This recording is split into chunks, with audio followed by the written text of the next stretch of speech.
بسم اللہ الرحمن الرحیم۔ السلام علیکم اویئر ورلڈ کے معزز ناظرین، تاریخ خلافت عثمانیہ کے اوراق بہادروں اور جانبازوں کے کارناموں سے بھرے پڑے ہیں، اور ہم آج کی ویڈیو میں خلافت عثمانیہ کے اس نڈر جرنیل کا ذکر کریں گے جو تنہا عرب باغیوں، برطانیہ اور اس کی اتحادی افواج سے 72 دن تک لڑتا رہا، اور بعد میں برطانیہ نے اس کی بہادری اور دلیری سے متاثر ہو کر اسے ٹائیگر آف دا ڈیزرٹ یعنی صحرائی چیتے کا خطاب دیا تھا۔ تاریخ اسے مدینہ منورہ کے محافظ کے نام سے بھی یاد کرتی ہے۔ وہ خلافت عثمانیہ کا ایک بہادر جرنیل تھا، مگر جس بات نے اس کی شخصیت اجاگر کی وہ اس کا آقائے نامدار امام الانبیاء جناب محمد الرسول اللہ صلی اللہ علیہ وسلم سے تعلق اور عشق تھا۔ ناظرین، تاریخ اس عظیم مرد مجاہد کو فخر الدین پاشا یا فخری پاشا کے نام سے یاد کرتی ہے۔ ناظرین، فخری پاشا کون تھے؟ خواب میں رسول اللہ صلی اللہ علیہ وسلم نے آپ کو کیا حکم دیا تھا؟ اس موضوع پر مزید آگے بڑھنے سے پہلے اگر آپ ہمارے چینل پر نئے ہیں تو برائے مہربانی ہمارا چینل سبسکرائب کریں۔ اگر آپ کو ہماری ویڈیو پسند آئے تو لائک کر کے ہماری حوصلہ افزائی کریں۔ ناظرین، پہلی جنگ عظیم کے دوران برطانیہ تقریباً ہر جگہ سلطنت عثمانیہ کے ہاتھوں شکست پہ شکست کھاتا جا رہا تھا، تو اس نے ایک چال سوچی۔ برطانیہ نے شریف مکہ حسین بن علی جو اس وقت حجاز کا گورنر تھا اسے اپنے ساتھ اس لالچ پر ملا لیا کہ جنگ کے اختتام پر اسے مسلمانوں کا خلیفہ بنایا جائے گا۔ شریف مکہ حسین بن علی نے خلافت عثمانیہ کے خلاف بغاوت کر دی اور مکہ اور جدہ پر قبضہ کر لیا۔ اس کے بعد وہ مدینہ منورہ کی طرف بڑھا۔ اس کے ساتھ انگریز اور فرانسیسی فوج بھی تھی اور لارنس آف عربیہ نامی بدنام زمانہ جاسوس بھی تھا۔ انہوں نے سن 1916 کو مدینہ منورہ کا محاصرہ کر لیا۔ یہ محاصرہ سن 1919 تک جاری رہا کیونکہ عثمانی مجاہدین مقابلہ کر رہے تھے۔ اس وقت مدینہ شہر کا دفاع ایک عثمانی سپہ سالار فخری پاشا یا عمر فخر الدین پاشا کر رہے تھے۔ یہ شخص انتہائی دلیر اور صاحب ایمان تھا۔ مدینہ منورہ کے باسی اس کی بہادری اور حسن انتظام پر اسے بہت پسند کرتے تھے۔ عربوں کی غداری کی وجہ سے سلطنت عثمانیہ کو شدید دھچکا لگا اور برطانیہ اور اس کے اتحادی بڑی تیزی سے سلطنت عثمانیہ کے علاقوں کو اپنے قبضے میں لیتے جا رہے تھے۔ سلطنت عثمانیہ کے اتحادی بلغاریہ کے ہتھیار ڈالنے پر جرمنی نے بھی ہتھیار ڈال دیے اور اسی وجہ سے بالآخر سلطنت عثمانیہ کو بھی برطانیہ اور اس کے اتحادیوں کے سامنے ہتھیار ڈالنے پڑے۔ اس وقت شریف مکہ حسین بن علی اور اس کے بیٹے علی، فیصل اور عبداللہ اس خیال میں تھے کہ اب فخر الدین پاشا بھی مدینہ منورہ میں ہتھیار ڈال دے گا اور مدینہ ہمارے ہاتھ آ جائے گا، مگر فخر الدین پاشا نے ہتھیار نہیں ڈالے اور برابر لڑتا رہا۔ مدینہ شہر کو سامان رسد پہنچانے والی ٹرین کو انگریز ناکارہ کر چکے تھے، جس کی وجہ سے فخر الدین پاشا کو باخر سے کوئی امداد نہیں پہنچ رہی تھی۔ ناظرین، محاصرے کے دوران مدینہ منورہ پر تقریباً 130 بار حملہ کیا گیا اور 30 اپریل سن 1918 کو مدینہ منورہ کی مقدس سرزمین پر 300 بم برسائے گئے۔ مدینہ منورہ کے حالات اتنے خراب ہو گئے کہ کھانے پینے کی تمام اشیاء کی قلت پڑ گئی اور فخر الدین پاشا اور ان کی فوج مشکل سے وقت گزرنے لگے، مگر دشمن کے سامنے ہتھیار نہیں ڈالے۔ ناظرین، تاریخ کی کتابوں میں لکھا ہے کہ فخر الدین پاشا نے کہا تھا کہ مجھے خواب میں حضور اکرم صلی اللہ علیہ وسلم نے حکم دیا ہے کہ میرے شہر کی حفاظت کرنا اور ہتھیار نہیں ڈالنا۔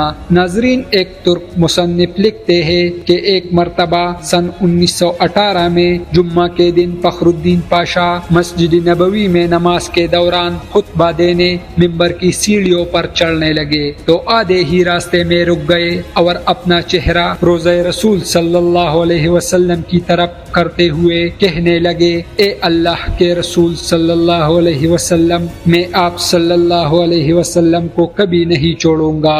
اس کے بعد فخر الدین پاشا نے نمازیوں اور مجاہدین سے ولولہ انگیز خطاب کیا، مسلمانوں، میں تم سے حضور صلی اللہ علیہ وسلم کا نام لے کر جہاد کی درخواست کرتا ہوں، جو اس وقت میرے گواہ بھی ہے۔ میں تمہیں یہ حکم دیتا ہوں کہ دشمن کے طاقت کی پرواہ نہ کرتے ہوئے حضور صلی اللہ علیہ وسلم کا اور آپ صلی اللہ علیہ وسلم کے شہر کا آخری گولی تک دفاع کرو۔ اللہ ہمارا حامی و ناصر ہو اور حضور صلی اللہ علیہ وسلم کی برکت ہمارے ساتھ ہو۔ ترک افواج کے بہادر جوانوں، اے چھوٹے محمدیوں، آگے بڑھو اور میرے ساتھ مل کر اللہ اور اس کے رسول صلی اللہ علیہ وسلم کے سامنے وعدہ کرو کہ ہم اپنے ایمان کی حفاظت اپنی زندگیاں لٹا کر کریں گے۔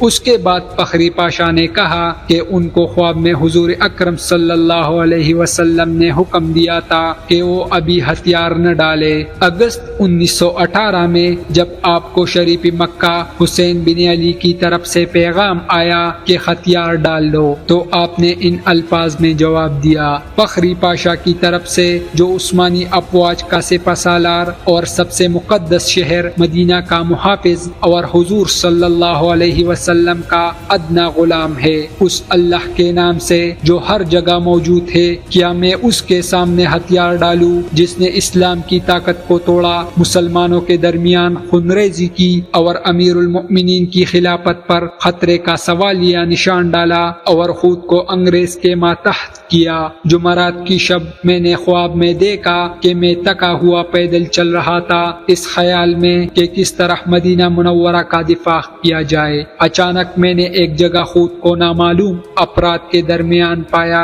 جو کہ کام کر رہے تھے۔ پھر ان میں سے ایک بزرگ شخصیت کو دیکھا، وہ حضور اکرم صلی اللہ علیہ وسلم تھے، ان پر اللہ کی رحمت ہو۔ انہوں نے اپنا ہاتھ میری پیٹھ پر رکھا اور مجھ سے تحفظ کا احساس دلانے والے انداز میں کہا، میرے ساتھ چلو۔ میں ان کے ساتھ 3-4 قدموں تک چلا اور پھر بیدار ہو گیا۔ میں فوراً مسجد نبوی گیا اور ان کے روضے کے قریب اپنے رب کے حضور سجدے میں گر پڑا اور اللہ کا شکر ادا کیا۔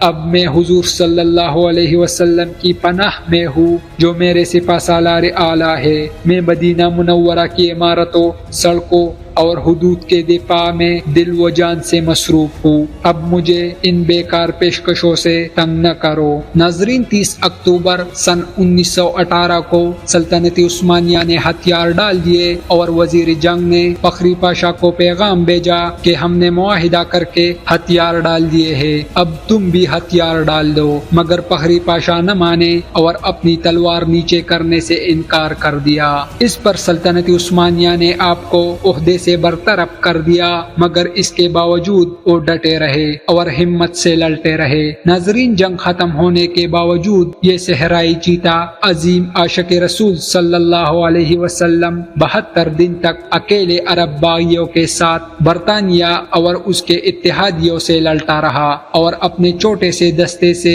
مدینہ منورہ کی حفاظت کرتا رہا۔ آخرکار آپ کی اپنی فوج نے ہی آپ کے ساتھ بغاوت کر دی، آپ کے اپنے ہی ساتھیوں نے آپ کو گرفتار کر لیا اور دشمنوں کے حوالے کر دیا۔ یوں 2 فروری سن 1919 کو شریف مکہ حسین بن علی کے بیٹے علی عبداللہ اور فیصل شہر مدینہ میں داخل ہوئے اور 12 دن تک شہر نبی صلی اللہ علیہ وسلم میں لوٹ مار کرتے رہے۔ تقریباً 4500 گھروں جنہیں فخر الدین پاشا نے تالے لگوائے تھے انہوں نے لوٹ لیا۔ فخر الدین پاشا نے 2 سال مالٹا میں قید کاٹی۔ سن 1921 میں آپ کو رہا کیا گیا اور آپ رہائی ملنے کے بعد دوبارہ ترکی افواج میں شامل ہوئے اور یونان اور فرانسیسیوں کے خلاف جنگیں لڑی۔ اس کے بعد وہ افغانستان میں ترکی کے سفیر بھی رہے۔ 22 نومبر 1948 کو آپ کو دل کا دورہ پڑا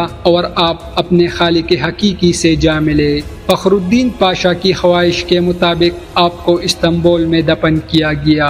اللہ رب العزت اس عظیم عاشق رسول اور اس عظیم مرد مجاہد کے درجات بلند فرمائے۔ ناظرین، اسی امید کے ساتھ آپ سے اجازت چاہیں گے کہ آپ کو ہماری ویڈیو پسند آئی ہوگی۔ ملتے ہیں بہت جلد ایک نئی تاریخی اور معلوماتی ویڈیو کے ساتھ۔ اللہ رب العزت آپ کا حامی و ناصر ہو۔